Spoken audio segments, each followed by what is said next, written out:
13 তারিখে যে লকডাউন আওয়ামী লীগ দেখেছে, এইটাতে যদি একটা মানুষের গায়ে যদি গুলি করা হয় বা একটা গণহত্যা যদি চালানো হয়, পুলিশ প্রধান বাহারুল, তোমারেও কাঠগড়ায় দাঁড়াতে হবে। আজকে যদি প্রধান বিচারপতি জেলে আসতে পারে, প্রধান বিচারপতি যদি কাঠগড়ায় উঠতে পারে, তুমি হিরো আলমের ছোট ভাই পুলিশ প্রধান বাহারুল, তোমারেও কাঠগড়ায় দাঁড়াতে হবে। পুলিশ পরিদর্শক হিরো আলমের ছোট ভাই মিস্টার বাহারুল বলেছেন, পালিয়ে যাওয়া ফ্যাসিবাদী শক্তি যদি বাংলাদেশে ফিরে আসার চেষ্টা করে তাদেরকে প্রতিহত করা হবে। রাজারবাগে এটা নিয়ে গোপন মিটিং হয়েছে, কিভাবে পুনরায় বাংলাদেশে আরেকটা গণহত্যা চালানো যায়, কিভাবে পুনরায় বাংলাদেশের সাধারণ মানুষকে গুলি করে হত্যা করা যায়, সেই সব মধ্যে আকাশ শেষ। কিন্তু তারা কি এটা জানে? তারা যদি চলে ডালে ডালে, আমরা চলি পাতায় পাতায়।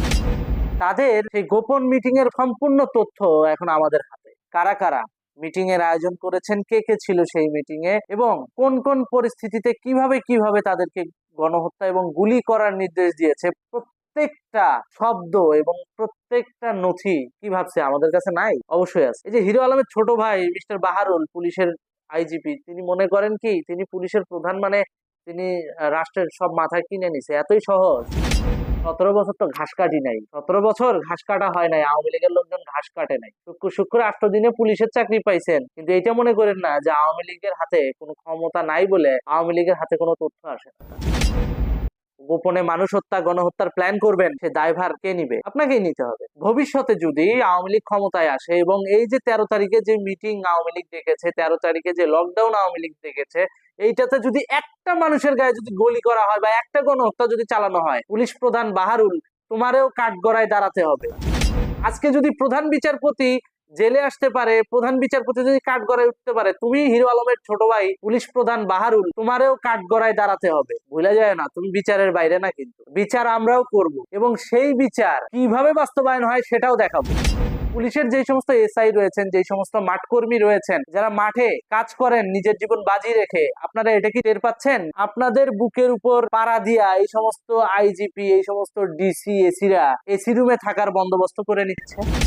আরে ভাই, রোদে মারামারি করবেন আপনি, পিটাবেন আপনি, ফায়দা হবে কার? এই সমস্ত পাকিস্তানপন্থী সিনিয়র অফিসারদের, যারা অন্যায়ভাবে আপনাকে গুলি করতে বাধ্য করতেছে তাদের। একটা জিনিস খেয়াল করেন, জুলাই মাসে পুলিশ গণহত্যা হয়েছে, কেউ কিন্তু বিচার চায় নাই। এই পুলিশরা কেন বিচার চায় না জানেন? কারণ ওই সময় আপনার ব্যাচমেটটা যে মারা গেছে, সেই মৃত্যুর নীল নকশা এরাই করেছিল। এই গোষ্ঠীটাই কিন্তু আইডেন্টিফাই করে দিছে কোন কোন পুলিশকে মারতে হবে, কোন কোন ওসি কে মারতে হবে, কোন কোন জায়গায় কোন পুলিশরা মারলে কোন পজিশন খালি হবে, যেখানে তারা নিজেদের ম্যান বসাইতে পারবে। এগুলো কিন্তু এই সমস্ত লোকেরাই জুলাই আন্দোলনের সময় আপনাদের সাথে থেকে আপনাদের সাথে তলে তলে বেইমানি করেছে, তলে তলে গোপনে আঘাত রেখেছে বিএনপি জামাত গোষ্ঠীর সাথে, ওই স্নাইপার গোষ্ঠীর সাথে। এরাই পুলিশের ভিতর থেকে বিট্রে করছে যে না, কাকে কাকে মারতে হবে। ওই যে 7.62 স্নাইপার দিয়ে যাদেরকে গুলি করে মারা হয়েছে, তারা কিন্তু উভয় পক্ষেই লোক মারছে। তারা কিন্তু শুধু যে ছাত্রদেরকে গণহত্যা করছে, নট লাইক দ্যাট, তারা পুলিশদেরকেও স্নাইপার দিয়ে গুলি করছে, একইভাবে ছাত্রদের মধ্যে থেকেও একজনকে স্নাইপার দিয়ে গুলি করছে। মানে উভয় পক্ষেই তারা খেলছে।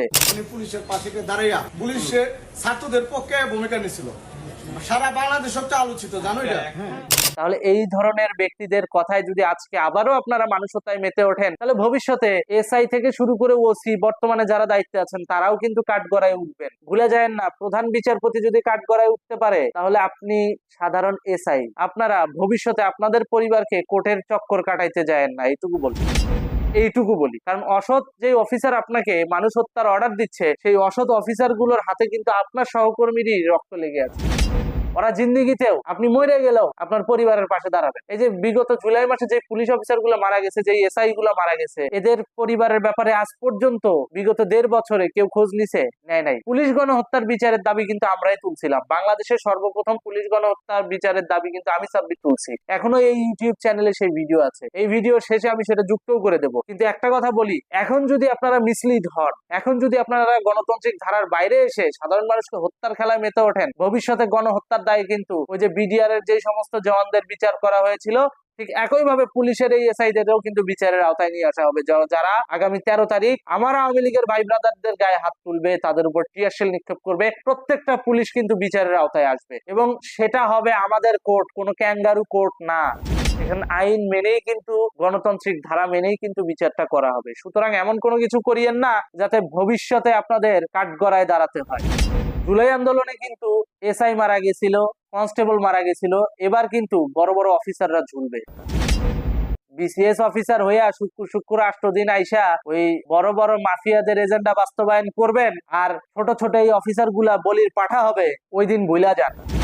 এদের রক্তের উপর দিয়ে পাড়া দিয়ে এসি রুমে বৈশা বাদশাগিরি করবা, অন্যায় আবদার করবা, সেটা যে এসআই এই কনস্টেবলরা মানবে সেই চিন্তা ভুলা যাও, ওই চিন্তা ভুলা যাও। আরেকটা বিষয় খেয়াল করে দেখবেন, বর্তমান সময়ে যারা ওসি থেকে শুরু করে এসি ডিসি ইভেন আইজিপি পর্যায়ের লোকগুলো আছে, এগুলো অধিকাংশই বিএনপির সময় নিয়োগপ্রাপ্ত। 2005 সালের সর্বশেষ সময়ে যারা নিয়োগপ্রাপ্ত হয়েছে এইরকম বিসিএস ক্যাডারের মাধ্যমে, প্রত্যেককে চাকরিচ্যুত করা উচিত, প্রত্যেককেই। শুধু তাই না, 91 সালে যারা বিএনপি কোটায় চাকরি পেয়েছিল, এখনো ডিপার্টমেন্টের ভিতরে ঘাপটি মেরে আছে, এদেরকেও চাকরিচ্যুত করা উচিত। তবেই একটা মানবিক পুলিশ গঠন করা সম্ভব। পরিশেষে একটা কথাই বলি, গণহত্যা এবং আওয়ামী লীগকে দমনের চেষ্টাও করবেন না। আওয়ামী লীগ হচ্ছে গণমানুষের দল। যখন গণজোয়ার উঠবে তখন আপনারা কেউই ঠেকাতে পারবেন না। ওই প্রেস সচিবের ফটর ফটর কথায় দেশ চলে না। এখন দেশ এখন মানুষের কথায় চলবে। দেশের মালিক জনগণ, জনগণ তার দেশের দায়িত্ব বুঝে নিতে আসছে।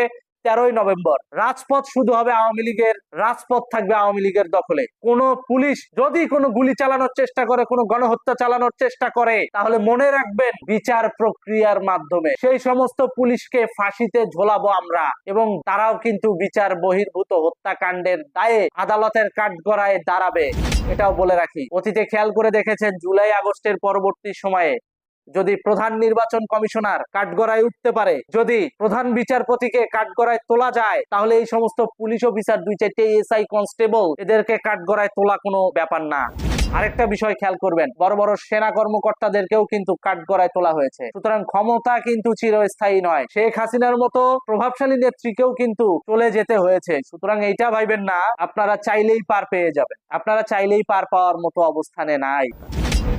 অন্যায় করবেন, বিচারের মুখোমুখি হবে। অন্যায় করবেন, বাংলাদেশের প্রচলিত আইন দিয়েই আপনাদের বিচার করা হবে।